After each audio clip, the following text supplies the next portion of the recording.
बिस्मिल्लाहिर्रहमानिर्रहीम अस्सलाम वालेकुम and welcome back to Medki official. I hope कि यूट्यूब फैमिली ठीक होगी जी। और ईद भी गुज़र गई और उसके बाद अब रूटीन लाइफ स्टार्ट हो गई है और साथ में जी गर्मी की छुट्टियां भी हैं बच्चों की। और आप बताइए आप सबकी ईदें कैसी गुजरी? मेरी तो अम्मी की पहली ईद थी, उदास गुजरी बड़ी हुई। अम्मी को बहुत मिस किया। सारी बात है, पेरेंट्स की तो कोई रिप्लेसमेंट है ही नहीं है दुनिया में। और उनके जाने का दुख तो एक अलग ही नोयत का दुख होता है। और जो मेरी बहनें जिनके वालिदैन नहीं हैं, दुनिया से चले गए हैं, मेरे समेत अल्लाह पाक उन सब की मग़फ़िरत फ़रमाएँ और हमें हिम्मत और हौसला दें कि हम उनके बगैर जीना सीखें। और जीना पड़ता है जी, लाइफ में आगे बढ़ना पड़ता है। सारी बात आपके बच्चे हैं, आपकी फ़ैमिली है और पेरेंट्स का दुख तो ताहयात आपके साथ रहता है ना। लेकिन लाइफ गोज़ ऑन। और बस ये कि उनको जो बेहतरीन तोहफ़ा जो पीछे से हम दे सकते हैं, उनके लिए जो भेज सकते हैं बेहतरीन गिफ्ट, वो दुआ की सूरत में उनके साले सवाब के लिए नेक अमाल दुआएं, ये बहुत ज़रूरी हैं। तो खैर जी, ईद ख़त्म हो गई है और यहाँ पे रूटीन लाइफ स्टार्ट हो गई है। और बस मैंने बहुत अरसे से अपने किचन को सही से तवज्जो नहीं दे सकी थी, तो मैंने सोचा आज किचन की थोड़ी सी ना डीप क्लीनिंग करती हूँ। तो सबसे पहले रूटीन की अब मेरी स्टोव क्लीनिंग है, क्योंकि मैं ना कभी भी ना गंदे स्टोव पे बिल्कुल खाना नहीं बना सकती। मैं चाहे जितनी भी कोशिश कर लूँ कि चलो बाद में साफ़ कर लूँगी कुकिंग के बाद, लेकिन बस एक मेरी हैबिट है ना, तो मुझसे बिल्कुल भी इस तरह से ना कुकिंग नहीं होती। तो सबसे पहले मैंने स्टोव कर लिया था। इसके बाद ये मेरे पास सिर्फ का क्लीनर है। और क्योंकि ज़ाहिर बात है कि मेरी अम्मी की अभी अभी डेथ हुई है और इससे पहले मेरी वालदा बीमार थी, वो मेरे पास ही रह रही थी इस्लामाबाद में ही। उनका ट्रीटमेंट चल रहा था, मेरे पास आई हुई थी वो। और ये भी अल्लाह ताला की एक ब्लेसिंग है कि अल्लाह ताला ने मुझे मौका दिया कि उनके आखिरी दिन मेरे पास हों और मैं उनके करीब रह सकूँ। तो उसके लिए मैं जितना भी शुक्र अल्हम्दुलिल्लाह अल्लाह को कहना चाहूँगी वो कम है।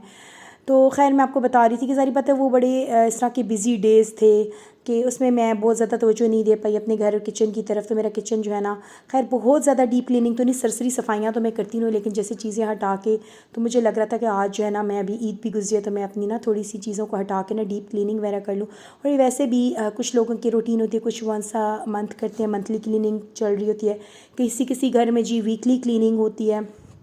लेकिन मेरा ये होता है कि वंस अ वीक लाजमी ना चीज़ों को हटा के मैं करती हूँ। डेली बेस के ऊपर भी हो रही होती है, लेकिन मेरा किचन कभी भी इतना गंदा नहीं होता कि ऊपर डिपॉजिट्स हो जाएँ, गंद जमा हो जाए, क्योंकि मैं रूटीन में इस तरह की क्लीनिंग करती रहती हूँ। अगर आप रूटीन में दूसरे तीसरे दिन इस तरह से चीज़ें हटा के क्लीन कर लेते हैं, या इवन अगर आपके पास टाइम है डेली बेस पे भी आप कर लेते हैं, किसी हेल्पर है उससे करवा लेते हैं, तो आपका किचन यकीन जाने बहुत ही नीट रहता है और बड़े बड़े ना गंदे गंदे डिपॉजिट्स और ग्रीस जमा ही नहीं होती।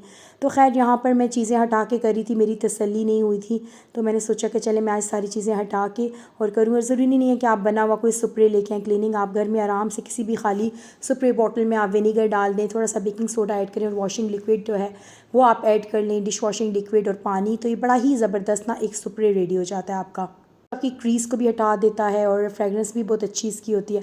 तो यहाँ पर जी अभी देखिए जो मेरे मसाला जार्स हैं ना, काफ़ी पुराने हो गए हैं, लेकिन अभी काम करें, लेकिन आपको ये देखने में ठीक लग रहे हैं, लेकिन एक दो तीन एक जार्स की ना ऊपर से लिड्स जो हैं वो डीटैच हुई हुई हैं, तो जो देखने में नज़र नहीं आ रही। लेकिन मैं सोच रही थी कि मसाला जार्स लूँ, लेकिन मैं चाहती कि थोड़े से ना मैं इस तरह के लूँ, स्टेनलेस स्टील टाइप कोई लूँ या किसी और मटेरियल से बने हुए हों, क्योंकि जो सिरामिक वगैरह के होते हैं ना, वो छोटे बच्चों वाले घर में ना टूटने का बहुत ख़तरा होता है। अभी देखिए मेरा रैक है, यहाँ पे भी चीज़ें कितनी डिपॉजिट हो जाती है ना। एक्चुअली होता है कि बच्चे कोई ना कोई चीज़ जैसे ऑर्डर करते हैं, साथ में टिश्यूज़ और केचप और ये चीज़ें बड़ी आ जाती हैं ना, तो फिर उनको भी वो इसी तरीके से मैं डिपॉजिट करती रही यहाँ पे। ये ग्रीन टी मेरी कब से यहाँ पड़ी हुई है और लिटरली मैंने इसको भी यूज़ भी नहीं किया। मेरे हस्बैंड चाइना से लेके आए थे, बहुत अच्छी है ग्रीन टी, लेकिन मैं वही बात है कि मुझे टाइम ही नहीं मिला कि मैं इसको बनाऊँ। एक दो दफ़ा उन्होंने खुद ही बनाई और बस ये तब से यहीं पर पड़ी हुई। इसको भी मैंने सोचा कि अब इसको मैं रखूँ जगह पे।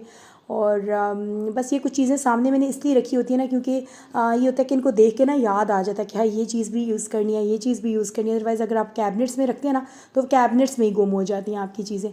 तो यहाँ ये देखिए टिश्यूज़ वगैरह काफ़ी जमा हो गए हुए थे, काफ़ी पुराने मेरे पास पड़े हुए थे, तो मैंने सोचा इनको मैं डिस्कार्ड नहीं करती हूँ, क्लीनिंग वगैरह में ना यूज़ हो जाते हैं, तो उनको मैंने अरेंज किया था। और ये फ्रेम्स वगैरह इस तरह की चीज़ें सारी हटा हटा के करनी पड़ती है अच्छे तरीके से क्लीनिंग। ऊपर से आजकल गर्मी की सूरत हाल बहुत ज़्यादा सख्त हुई। अल्लाह ताला हम पे रहम करें और अपनी रहमत की बारिश बरसाएं। मेरे गले के लिए माजरत, आपको मेरी आवाज़ अभी तक ख़राब लग रही होगी, एक्चुअली यही है ना गर्मी इतनी ज़्यादा है कि बिल्कुल भी मैं तो बिल्कुल भी गर्म पानी नहीं पी सकती। बेशक मेरा गला जितना भी ख़राब हो, हालाँकि ये बहुत गलत बात है, लेकिन फिर भी मैं मतलब रेज़िस्ट ही नहीं कर सकती। मैं ठंडा पानी जो हो ना वो उसको मैं नहीं कर सकती।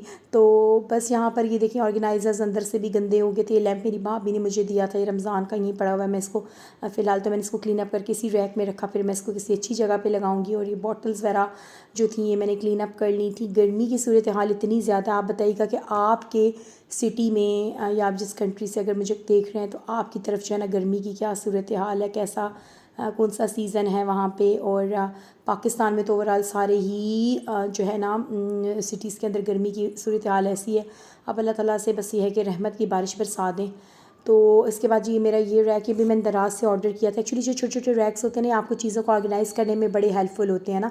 ये कभी कभी होता है ना, छोटी छोटी इन्वेस्टमेंट जो होती है ना वो बड़ी यूज़फुल हो जाती है अगर आप इन चीज़ों की फॉर्म में कर लें। कोई जैसे किचन के रैक्स हैं या कोई ऑर्गेनाइज़र्स हैं या कुछ इस तरह की बास्केट्स वगैरह हैं जिसके अंदर आप अपनी ग्रॉसरीज वगैरह को कर रहे हैं, तो ये आपकी वन टाइम की इन्वेस्टमेंट होती है, लेकिन ये लंबा अरसा चलती है। तो ये भी मेरे पास 2-1 साल पुराना रैक है, ये बिल्कुल सही रहता है। बस इसको सिर्फ जो है ना अच्छे तरीके से क्लीन अप कर दें तो ये बड़ा ज़बरदस्त रहता है। और ये कोई इतना महंगा भी नहीं था, आई थिंक ये 2000 के अंदर अंदर ही था डीसी के साथ ना।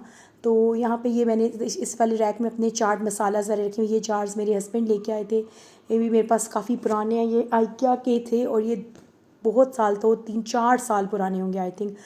और ये बड़े ही अच्छी क्वालिटी है इनकी। इसके अंदर मैंने स्पाइसेस वगैरह अपने रखे। तो ये जो रैक होता है ना, इसमें चाट मसाला, गार्लिक पाउडर और ऑरिगानो इस तरह की चीज़ें होती हैं। तो खैर जी देखिए, आपसे बातों के दौरान मैंने अपना पूरा किचन भी क्लीन अप कर लिया और अब जाके कहीं मेरी तसल्ली हुई थी कि अब मुझे हर चीज़ किचन की साफ़ और चमकती हुई नीट क्लीन नज़र आती है। तो अब मुझे लगा कि हाँ, मुझे मेरा किचन जो है ना वो वापस अपनी हालत में आ गया है। तो अब यहाँ पे जी मैं आपके साथ आपके ईद की एक ज़बरदस्त रेसिपी शेयर करी। मैं बना बीफ किस तरह से बनाती हूँ। ऑयल मैंने ले लिया, ऑयल बहुत ज़्यादा नहीं डाला क्योंकि फ़ैट्स होते हैं उसके अंदर, बोन्स वाला बीफ था। तो यहाँ देखिए काली मिर्चें थी मैंने डाली थी, लौंगे डाली हैं, दालचीनी है और मोटी इलायची डाली है। और साथ में देखिए मैंने 2 अच्छे साइज़ के जो है ना अनियन डाल दिए हैं। अच्छा, इसको आप नमकीन गोश्त टाइप भी कह सकते हैं, लेकिन उसमें जो नमकीन गोश्त मैं बनाती हूँ उसमें मैं अक्सर अनियन नहीं डालती, सिर्फ जिंजर गार्लिक के साथ आप उसको काली मिर्च, नमक और ज़ीरा के साथ बना लेते हैं ना। अच्छा, मेरे हस्बैंड को ना टमाटोज़ वाला गोश्त भी पसंद नहीं, तो ये जो है अगर आपको टमाटर नहीं पसंद तो ये विदाउट टमाटो योगर्ट वाला है। यहाँ ये देखिए मैंने बोन्स के साथ बीफ लिया है क्योंकि ना हमें बोन्स वाला बीफ पसंद होता है। तो ये देखिए मैंने बड़ी वाली बोन्स भी इसके अंदर ली और ऑयल मैंने तभी कम डाला था, इसमें फ़ैट्स है तो ऑयल काफ़ी निकल आता है। तो ये जो है ना मेरे पास 1 kg से ज़्यादा होगा तकरीबन बीफ। और यहाँ पे मैं अनियन जो है ना दूसरी तरफ मैंने रख दिया है, इसको मीडियम आंच पे इसको मुझे प्यारा सा ना गोल्डन सा कलर करना है, ब्राउन भी नहीं करना कि वो कौरमे वाली लुक आ जाए। तो हर घर में जी बीफ या जो भी आप मटन बना रहे हैं या ईद का जो मीट बना रहे हैं वो बनाने का अपना स्टाइल होता है, अपना तरीका होता है। ज़ाहिर बात है ख़ातून खाना वैसे ही बनाती हैं जैसे उनके घर में पसंद किया जाता है। तो मेरे हस्बैंड को टमाटोज़ वाला ज़्यादा मसाले वाला बीफ पसंद नहीं है, इससे अक्सर मैं जो ना वो योगर्ट के साथ बना लेती हूँ और या फिर नमकीन गोश्त की फॉर्म में बना लेती हूँ। तो यहाँ ये देखें प्यारा सा ना अब आप देख रहे हैं अच्छा सा लाइट गोल्डन सा कलर आ गया, आना स्टार्ट हो गया। तो बस ये स्टेज में पहले पानी डालूंगी क्योंकि अगर मैं डायरेक्ट बीफ ऐड करूँगी ना तो वो पैंदे के साथ स्टिक हो जाएगा।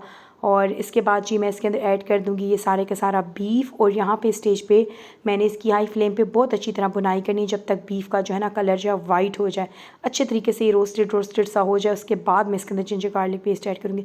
अच्छा, मैं टिकटॉक पे भी कुछ बहनें जो है ना रिव्यू पूछ रही थी इस कुकर के बारे में। एक्चुअली ये जो किचन किंग का कुकर है ना जानी मानी कंपनी है, लेकिन मैं आपको सच बात बताऊँ उसमें स्टेन्स पड़ जाते हैं कुकिंग के दौरान।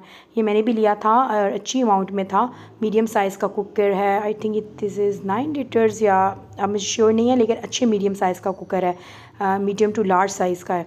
तो यहाँ पे देखिए साथ साथ मैंने जिंजर गार्लिक पेस्ट भी डाल दिया था और साथ में मैंने इसके अंदर नमक और ज़ीरा ऐड किया है, रेड चिलीज़ और खुश्क धनिया ऐड किया है। ये बेसिक मसाले हैं।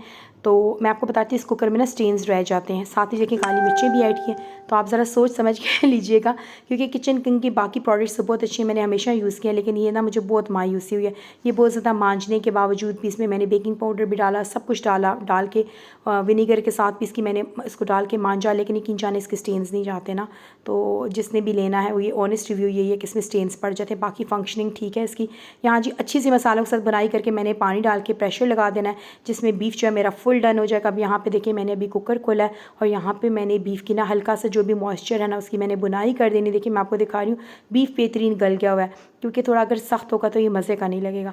इसकी अच्छे तरीके से मैंने यहाँ पे बुनाई कर लेनी। और ये देखिए यहाँ मैंने हरा मसाला काट के रखा हुआ है जो इसके अंदर मैं ऐड करूँगी। लेकिन स्टेज पे सबसे पहले मैं 1 कप के बराबर ना बीट किया हुआ मैं योगर्ट इसके अंदर ऐड करूँगी।